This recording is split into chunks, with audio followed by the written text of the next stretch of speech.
خیر، یہ اشرف تھانوی صاحب جب سگنیچر کرتے ہیں تو اپنے ساتھ لکھتے ہیں حنفی چشتی. یہ میں نے سب کچھ اس لیے بتایا تاکہ آپ کو پتا چل جائے کہ یہ بھی تصوف کے ماننے والے ہیں اور اپنے آپ کو چشتی کہتے تھے.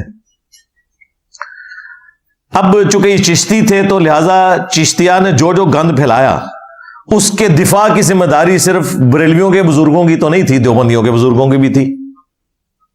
جس طرح یہ دونوں اپنے آپ کو حنفی کہتے ہیں لیکن ایک دوسرے کو حنفی ماننے کے لیے تیار نہیں ہے، اس طرح یہ کہتے ہیں اصل تصوف پہ ہم چل رہے ہیں، دیوبندی کہتے ہیں، جبکہ بریلوی کہتے ہیں نہیں تم تو فراڈی ہو، اصل تصوف پہ ہم چل رہے ہیں. تو اشرف تھانوی صاحب نے ایک کتاب لکھی، اس کا نام انہوں نے دیکھیں کیا رکھا ہے، السنت الجلیہ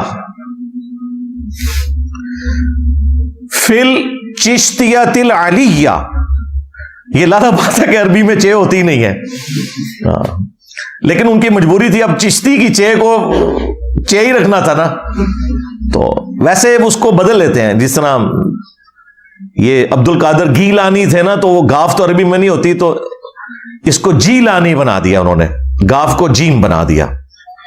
تو یہاں بھی جشتیہ تو ہو سکتا تھا کسی طریقے سے. خیر، کتاب کا نام رکھا ہے السنت الجلیہ فی الچشتیۃ العلیہ، یعنی یہ وہ روشن راستہ ہے جو چشتیہ کے اعلیٰ ترین سلسلے کا ہے. یہ کتاب کا نام ہے. اور اس کتاب میں کیا انہوں نے کیا ہے، انہوں نے کہا کہ جب ان پر اعتراض ہوا کہ بھی اس میں تو چشتی رسول اللہ والا واقعہ ہے، تو انہوں نے وہ اس واقعے کا بھی دفاع کیا، اور بھی کافی صوفیاء کی کہانیاں اس میں لکھی ہوئی ہیں، وہ اس کے اوپر نہ دفاع کرتے ہیں. ہمارے لیے خیر یہ اہم ہے کہ ہم یہ بتائیں کہ انہوں نے یہ دفاع کیسے کیا اور پھر اس کی انجینئرنگ کریں. ہاں، لیکن انجینئرنگ سے پہلے ایک دفعہ ذرا دروشی پڑھ لیں. اللہم صلی علی محمد وعلی آل محمد واصحاب محمد وازواج محمد وامت محمد اجمعین الی یوم الدین آمین.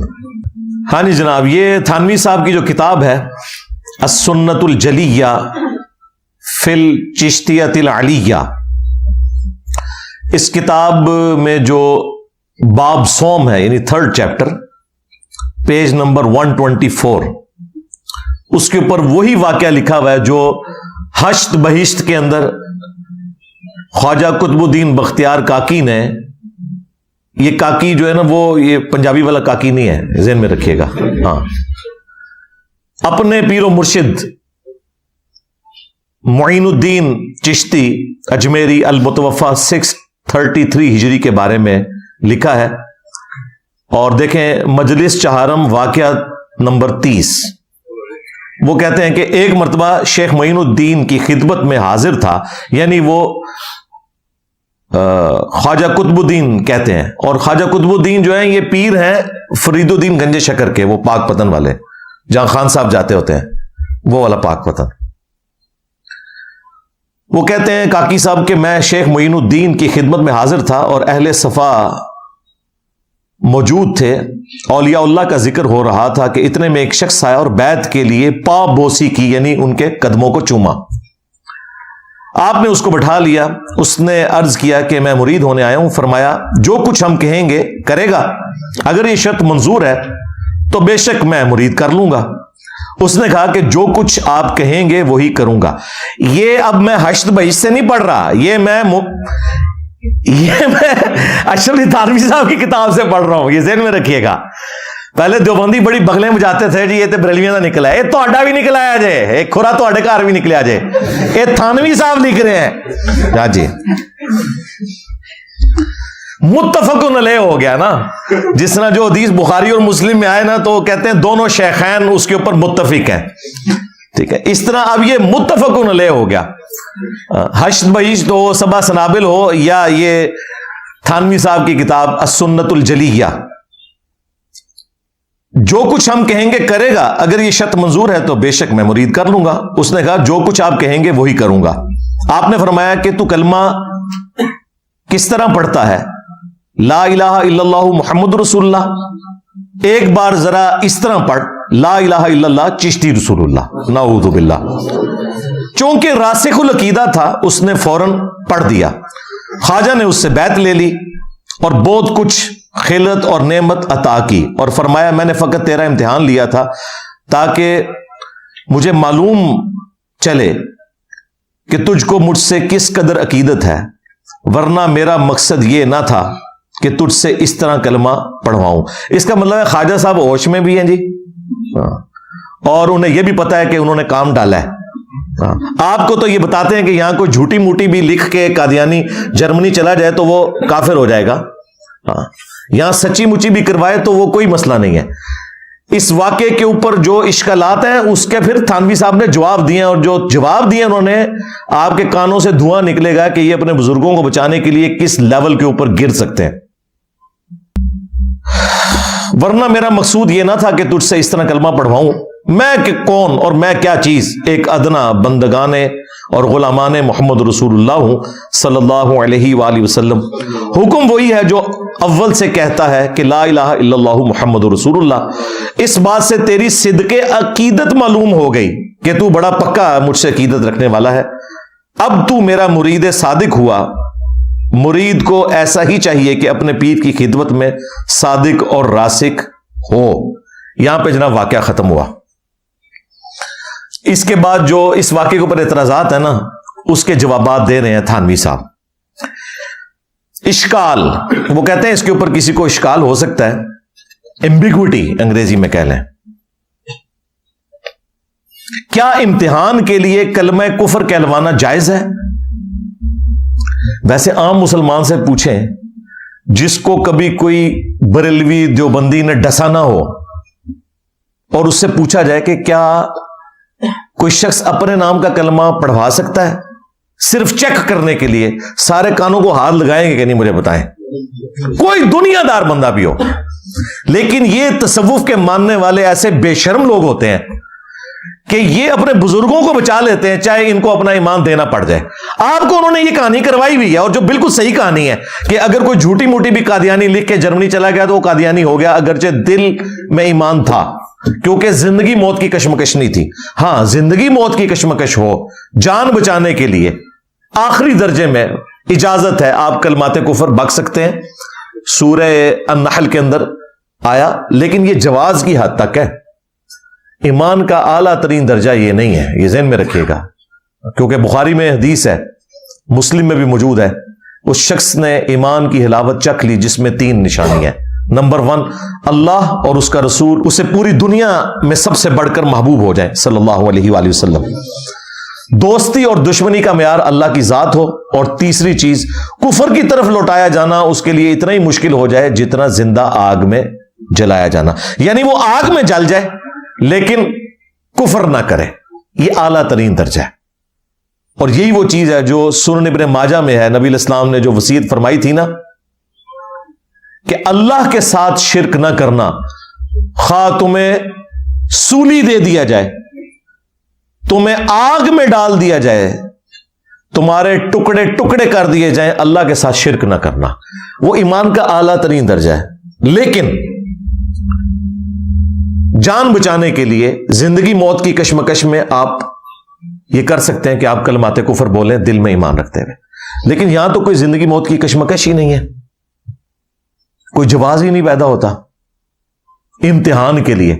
کیا سیدنا ابو بکر اور عمر، عثمان و علی رضی اللہ عنہم اجمعین وعلیہم السلام اجمعین امتحان کے لیے پہلے اپنے نام کا کلمہ پڑھواتے تھے؟ اچھا، اب 3 انہوں نے بیچ میں پوائنٹس ڈسکس کیے. وہ اشکال کے بعد لکھتے ہیں کہ کلمہ کفر جب ہے کہ تعویل ممکن نہ ہو. دیکھو بابا ہے تو کہتے ہیں تعویل کریں گے، بچائیں گے بابے کو. یار کہہ دو کہ بابا جو ہے سٹھیا گیا تھا، یا بابے کی طرف بات غلط منسوب ہو گئی تو بابا بھی بچ جائے، یعنی چشتی چاچو بھی بچ جائے اور چشتی چاچو کی چاچی بھی بچ جائے. ہاں، کیونکہ کسی نے اگر کلمات کفر کہلوائے تو اس کی بیعت بھی ٹوٹ گئی، اس کا نکاح بھی ٹوٹ گیا.